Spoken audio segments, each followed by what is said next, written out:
Well, if you have a Bible or if you have a way to access your Bible, we're going to be in Mark 15, and we're actually today beginning a series that will end the Gospel of Mark. We've been working through Mark in kind of a different style for the last almost 2 years. And what I like to do because the Gospel takes so long to get through, is to just take the sections and let them be little kind of mini-series. And today, we're starting the end of the gospel, the last scene of the gospel, where Jesus' death. And we're doing it sort of under this kind of this series, as if kind of imagining maybe that in Jerusalem in those days, that they had what we have today, maybe like cable news or social media that could broadcast things live as they're happening, Twitter. And if so, if there was such a thing as Jerusalem News, which is the title, as the events of Jesus' final hours, as he dies and what happens afterward, were we there and we're experiencing it, what would the sort of headlines read? Now, you may think for just a moment that this wouldn't be newsworthy. In other words, there's stuff that happens all the time that never makes it into the news. I mean, you and I know people, we care about people, we love people, and they're really important to us, and they die, but they never make it into the news. They might have an obituary somewhere in the local newspaper, buried somewhere on the far back page, but it's just not a major headline event. Would Jesus' death have been that? And the answer, I think, is really clearly yes in the Bible. And that's because Jesus had already captured the attention of everyone. When he had done his ministry in Galilee, thousands of people came to see him and hear him. They would sit on the seashore and just listen to him talk and tell stories. They would bring everyone that they knew who was sick or needed help, and they would bring them to Jesus. When he got to Jerusalem, he didn't just come to Jerusalem, walk into town, nobody noticed. He came riding in on a donkey, and the crowds of people gathered on that Sunday to celebrate and proclaim him the new king, the Messiah. All during the week, as he would work in the temple, come into the temple and speak and teach, he got the attention of all of the most important people in his nation. The religious leaders were there. The Pharisees were there. The elders of Jerusalem, the Sanhedrin was there. The high priestly family was. I mean, everybody had their eyeballs on Jesus. Everybody was talking about him. Everybody was thinking about him. Everybody was wondering about him. The royal family, the Herod family, wanted to see him. The Roman governor would have an audience with him on this morning. In other words, everybody was talking about Jesus. In fact, if you go and read the end of Luke's gospel, we're told that after this, the entire city of Jerusalem was astir trying to figure out what was going on. This would have been newsworthy. And I think that if we were to look at each of these scenes and try to figure out what would the headline be. And by the way, if you don't know this or not, newspapers for years and years had kind of a special font that they would identify. I was reminded of that. We have a man in our church who's a former editor of a major newspaper, and he reminded me again today. He said that, they for years and years had this font. They called it the Second Coming font. And there's this huge, huge font that you would put out there. If they never used it, but what would the big headline read? And the headline would read as Pontius Pilate would hand Jesus over to the Roman soldiers who would begin the process of preparing him for what was about to take place outside the city, is the moment it would happen, there would have been a Twitter post, there would have been breaking news, headline would have read, Jesus crucified. In whatever fashion that is what would have happened. And then if we were to read about what had happened, what was the eyewitnesses on the ground, what did they see when the news reporters went up and asked questions, Mark, the gospel writer, kind of gives us that sort of sense of it. It starts in Mark chapter 15, verse 21. We're going to read down to verse 32 as we just look at this first big headline today. It says, a certain man. Mark immediately takes us into the story. Jesus has already been beaten by the Roman soldiers. He's already been whipped. They've already put the robe on him. They already put the crown of thorns on him, taking it off, and now they're taking him out. of the city toward the crucifixion, it says, a certain man from Cyrene, Simon, the father of Alexander and Rufus, was passing by on his way in from the country. And they forced him to carry the cross. The word forced is a technical word. A Roman soldier could compel you to do this. They could compel you to carry something for a mile. They could say, you have to do this, and you had to do it. Verse 22, they brought Jesus to the place called Golgotha or Golgotha. It's an Aramaic word. It means the place of the skull. When they offered him wine mixed with myrrh, he did not take it. And they crucified him, dividing his clothes, casting lots to see what each one would get. Casting lots is like, it's a dice game that the Roman soldiers would play. Verse 25, it was 9 in the morning. I mean, this is just 9 o'clock. I mean, the day has just started, but Jesus that night had the Last Supper with his disciples, was in the Garden of Gethsemane praying till midnight, was arrested by Caiaphas' soldiers, taken to his home. Multiple trials took place, beatings took place. He was handed over before sunrise on that morning to Pilate. Pilate would hand him over to Herod. Herod would hand him back over, and then they would beat him horribly and present him before everyone. Ecce homo, here is the man. What do you want me to do with him? Crucify him, the crowd would cry out. And then he would hand him over, and the Roman soldiers would do all that, and then they would lead him to this place. It was just 9 in the morning. This day was just getting started when they crucified him. The written notice of charge against him read, the King of the Jews. Verse 27, they crucified 2 rebels with him. The word rebels, Josephus is a Jewish historian of the first century. He uses this word to describe insurrectionists. Today we'd call them terrorists. These were people who were leading a rebellion against the empire, probably were partners with this guy named Barabbas that was released. It says they crucified 2 rebels with him, one on his right and one on his left. That means Jesus was in the middle. And those who passed by hurled insults at him, shaking their heads and saying, so, you who are going to destroy the temple and build it in 3 days, come down from the cross and save yourself.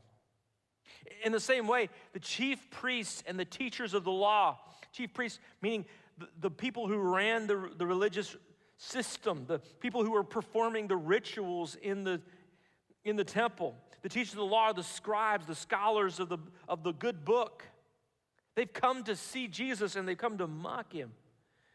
And among themselves, they said he saved others, but he can't save himself. Let this Messiah, this King of Israel, come down now from the cross that we may see and believe.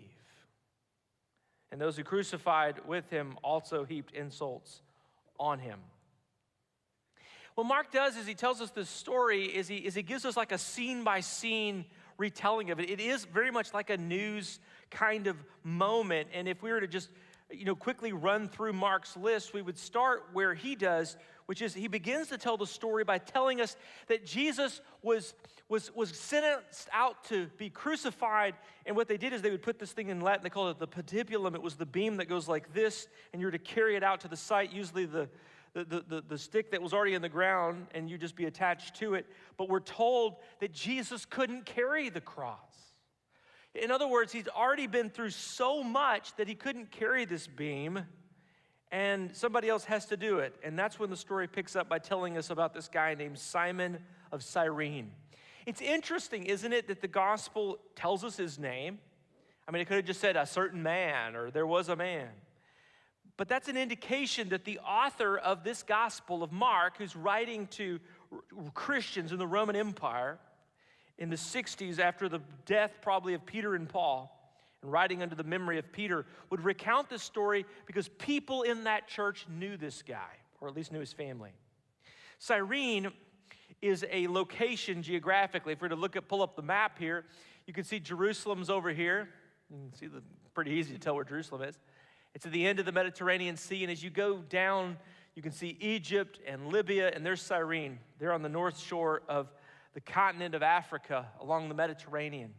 Cyrene was a location that had many Jewish people. Today, there's ruins, archaeological ruins that you can go there and see. And It was a place where an enormous number of Jews lived at the time, and they would travel from there either by land or across the Mediterranean by boat, and they would make their way to Jerusalem because Jews did this 3 times a year for the great festival, and it's Passover. And Simon of Cyrene is late.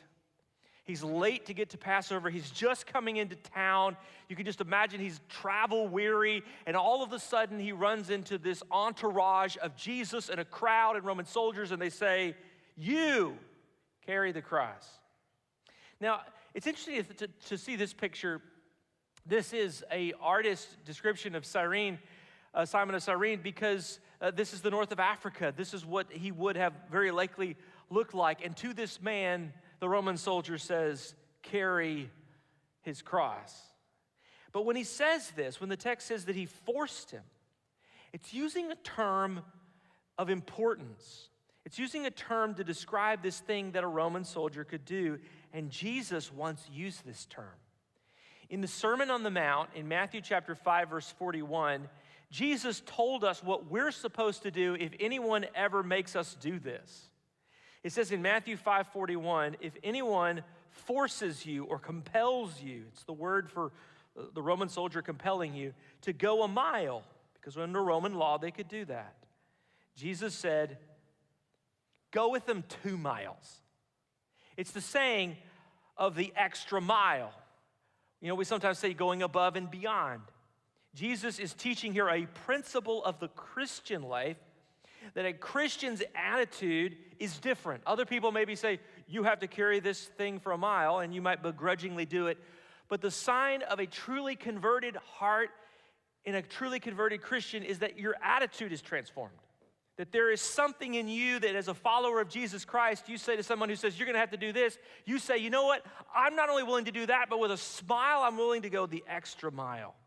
Jesus is describing this beautiful character and attribute of one of his followers. And ironically, at the moment of his own crucifixion, he needs someone to carry the cross for him. Now, why does the gospel writer tell us this guy's name? Why does it tell us who's Simon of Cyrene? Well, it's interesting. It not only tells us Simon, but it tells us his kids' names, his boys' names, Alexander and Rufus. And it's very likely the reason for this is because Simon of Cyrene, after he carried the cross of Jesus, it's very likely that he became a follower of Jesus and became a Christian. And it's very likely that his children, Alexander and Rufus, also became Christians and became followers of Jesus. You say, how in the world could we possibly know that? Because the Apostle Paul, when he wrote his letter to Rome, which is where Mark's gospel is written in, at the end of the book of Romans, when he's greeting everybody in Rome, he's writing from Corinth, writing to Rome, he says this in Romans 16:13, greet Rufus. Now, there's not a lot of people in the Bible named Rufus. There's a lot of Simons, a lot of Josephs, a lot of Marys, but not a lot of Rufuses, all right?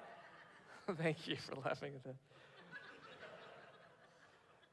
Greet Rufus, all right? Everybody knows Rufus. Everybody knows him, and he even says this, and his mother, who's been a mother to me, Paul said. Everybody knows this family, undoubtedly. The day that Simon of Cyrene carried the cross of Jesus, he met Christ, and his life was changed. Undoubtedly, his boys, Alexander and Rufus, were walking beside him and walking with Jesus on the way to the cross. And undoubtedly, the day that their dad carried the cross was the day that the boys began to learn about Jesus. Now, I'll tell you something else. Somebody's going to say, well, how can we really know any of this stuff is even true and this story in the Bible actually really happens? It is interesting every once in a while, things get discovered in that part of the world. In 1941, at the bottom of the Mount of Olives, where the Garden of Gethsemane was, just below that is the Kidron Valley that leads into Jerusalem. In 1941, they found a cemetery there. And when they opened up the cemetery, the archaeologists, they discovered that buried in this cemetery were Jews from Cyrene. That's pretty interesting. As they looked through the various boxes in which their bones were placed, what are called ossuaries, they found this one. And on this bone box is written a big old name. Can you see that? You may not know your Greek well, but that is twice in Greek is written the name Alexander, the son of Simon. The tomb is dated to 70 AD. It's a first century tomb and the bone box of a man who matches the name of this family from this very same location. It's not certain that this is the box of the guy, but it definitely tells a story, doesn't it? That there were Cyrenian Jews, people with that same name and family, and it just so happens that they happened to be in Jerusalem at the time. It's actually an incredible piece of evidence that helps us understand the stories of the Bible are not just stories, but they are really events that have happened. Luke, the gospel historian, the guy that said, I wrote my gospel like a historian, describes the scene for us in Luke 23, and I want to read it to you in verse 26. He says, as the soldiers led Jesus away, they seized Simon from Cyrene, who was on his way in from the country. They put the cross on him, and they made him carry it behind Jesus. A large number of people followed him. You see, people wanted to know what was going to happen to Jesus. This was a major headlining event, including women who mourned and wailed for him. And Jesus turned to them and he said, daughters of Jerusalem, do not weep for me. Weep for yourselves and for your children. For the time will come when you will say, blessed are the childless women, the wombs that never bore, and the breasts that never nursed. Then they will say to the mountains, fall on us, and to the hills, cover us. For if the people do these things when the tree is green, what will happen when it is dry? And then he got there to this place the text calls Golgotha or Golgotha. From Simon of Cyrene to Golgotha. John's gospel records for us this place and tells us about it in John 19:17. It says, carrying his own cross, he went out to the place of the skull, which in Aramaic is called Golgotha. Golgotha is just a word that means skull, and the Bible translators translate that for us so that we know that, and they knew that then, because not everybody knew the language that Jesus spoke, Aramaic.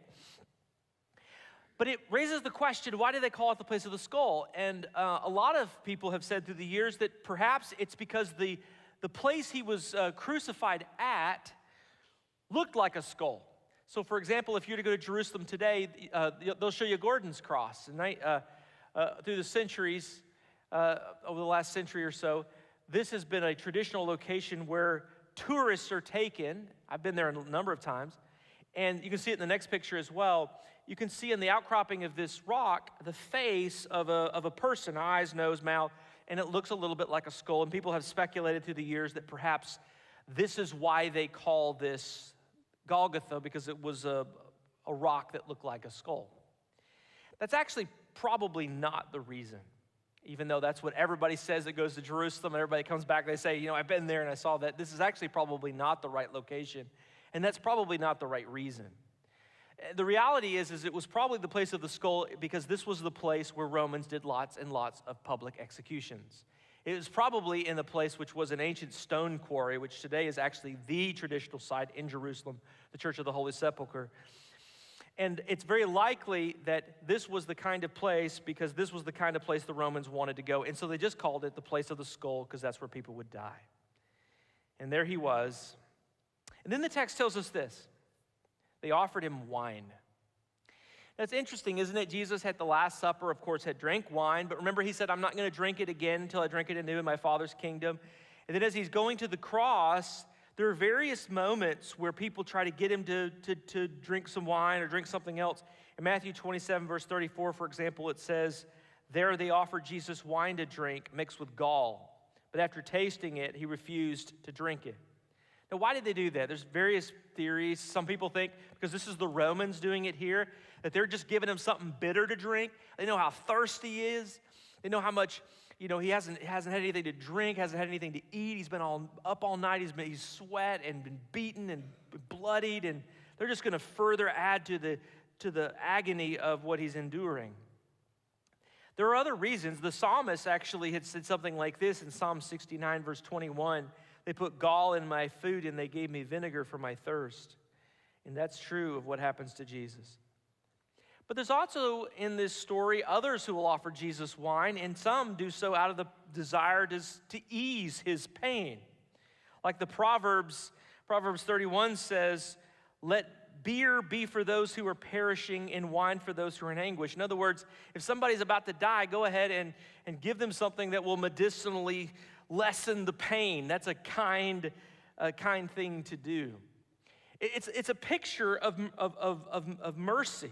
What's interesting in the story is Jesus will do nothing to lessen the pain of the cross. He doesn't take anything to make it easier for him. He takes all of the suffering and all of the agony of it upon himself. And then it says they crucified him at 9 a.m. This is interesting, isn't it, to think about all that's already happened, and now at 9 o'clock in the morning, he's crucified. John's gospel tells us, and by the way, I'm trying to pull together all the different gospels so you can kind of get a multi-view of this. In John 19:18, it says, there they crucified him, and with two others, one on each side, and Jesus in the middle. Now, I don't know what image you have in your mind when you think about the cross of Jesus and the two other crosses. A lot of people have an image in their mind that looks kind of like this, some crosses up on a hillside somewhere. And there's so many songs about this. You know, there's a song, The Old Rugged Cross, on a hill far away stood an old rugged cross. And we have a lot of this in art, we have a lot of this in music, but it's almost certain that Jesus was not crucified on a hill. For lots of reasons, one of which is the hills of Jerusalem already had an identifying mark, and we could have known what they were. The other is Romans didn't crucify people on hills. Romans crucified people on roads. And according to Roman and Jewish law, you had to be executed outside of a city. And so just outside the city, they crucified you typically on the actual road.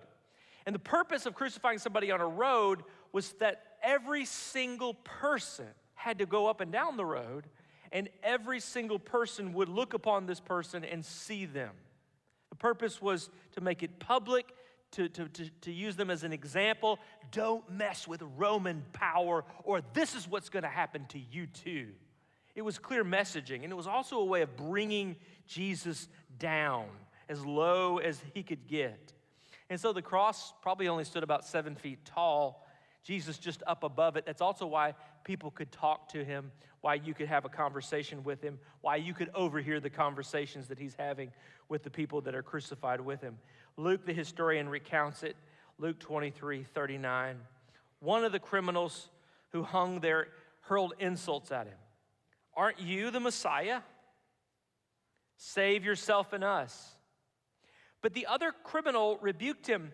Don't you fear God, he said, since you're under the same sentence? We're punished justly for what we're getting, what our deeds deserve. But this man has done nothing wrong. Then he said, Jesus, remember me when you come into your kingdom. Isn't that something? I mean, if you look at the Gospels, you'll hardly ever find anybody with more faith than this man. Can you imagine? You're there hanging on a cross next to a guy, and you're like, hey, will you remember me when you come into your kingdom? It's like, hey, if you were really a king, if you were really a Messiah, like, how would you be dying on a cross? So the fact that this man is willing to put faith in Jesus at the cross is incredible. Remember me when you come into your kingdom. And Jesus answered in those memorable words, truly I tell you, today you'll be with me in paradise, in the garden.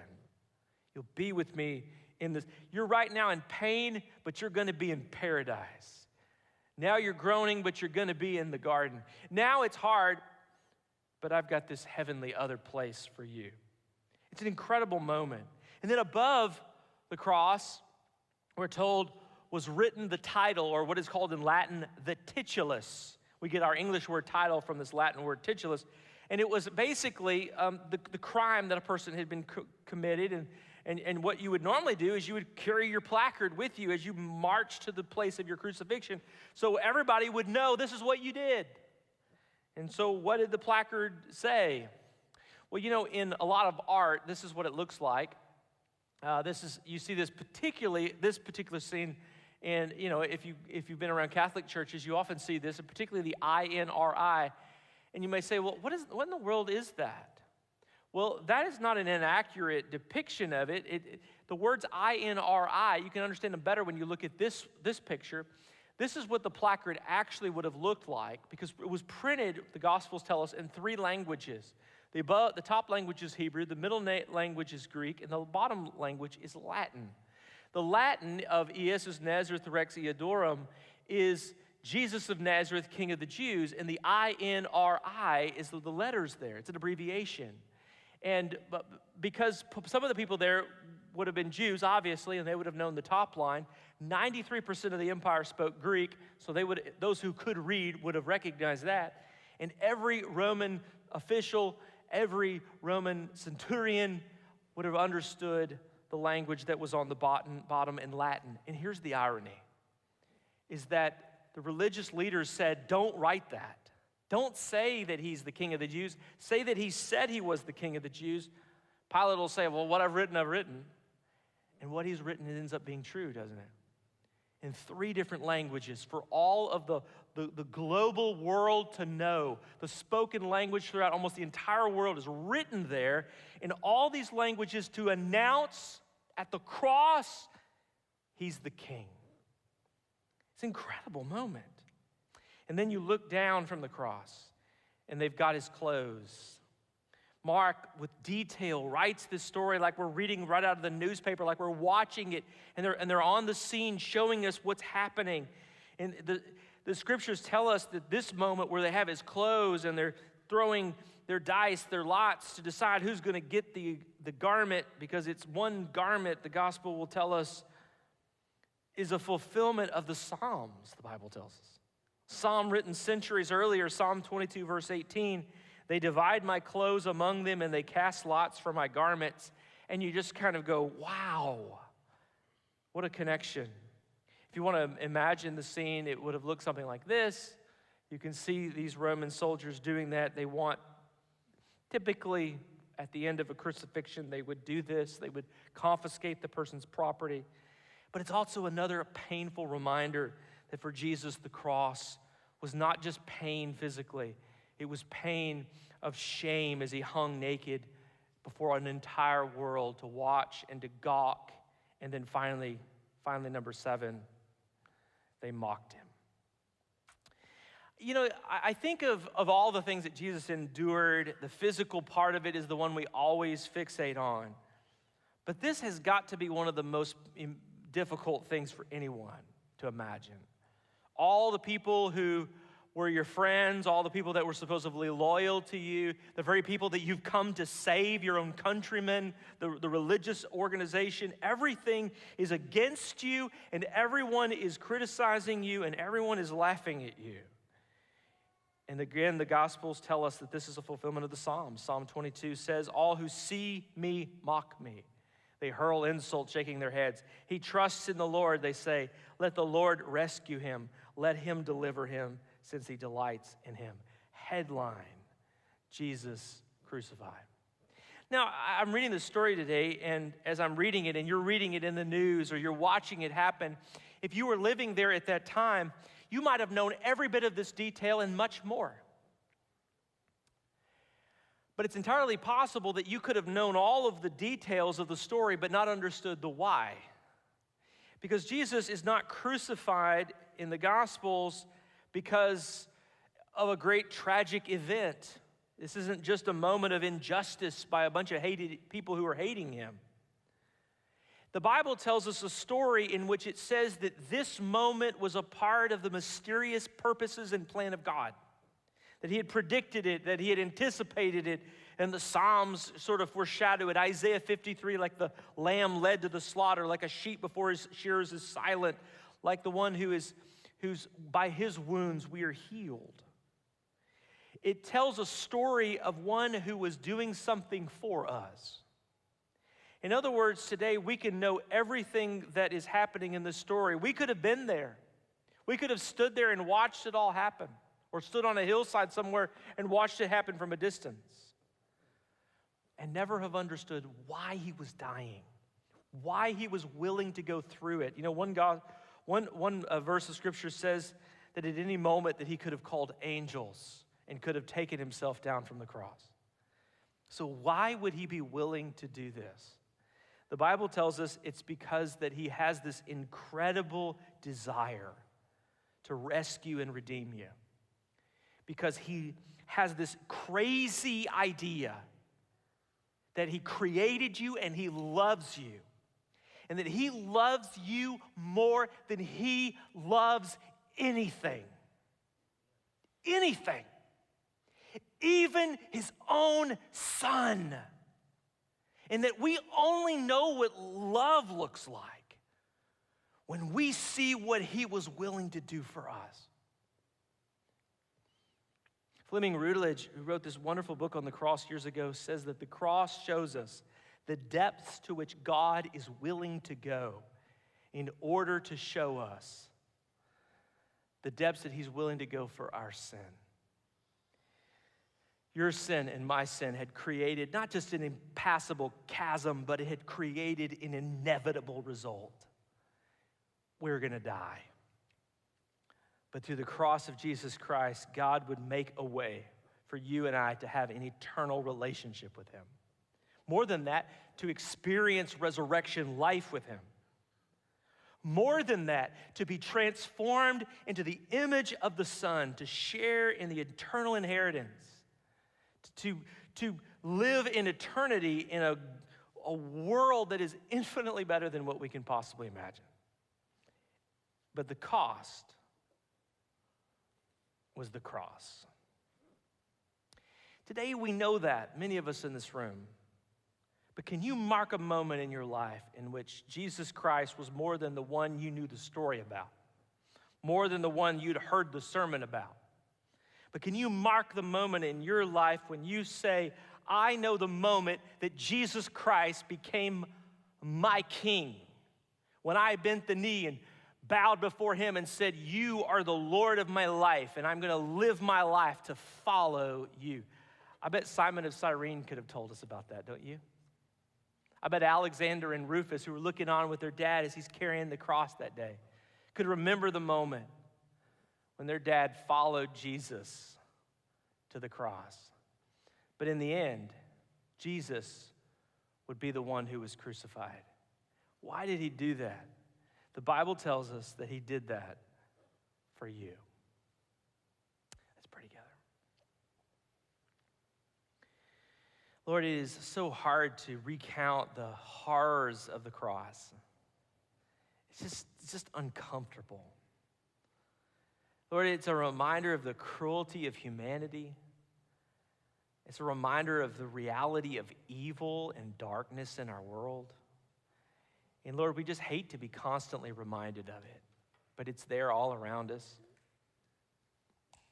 It's a reminder, Lord, of the seriousness of our own sin and the depth that it has created between us and our relationship with you. But Lord, this is not a story that is a tragedy. This is a story that is a triumph. Jesus was not a victim, he was a victor. At the cross, he was crucified with criminals, but today he reigns as Lord. But the question this morning for those in this room and those watching right now is the question of whether or not they've marked a moment in which they have made him king in their own life, in which they have said, I choose to follow Jesus. I acknowledge that he died for me. I believe that he died for me. And I commit my life to following him, to making him my Lord. My prayer is that every one of us would do that. And I pray it in Jesus' name.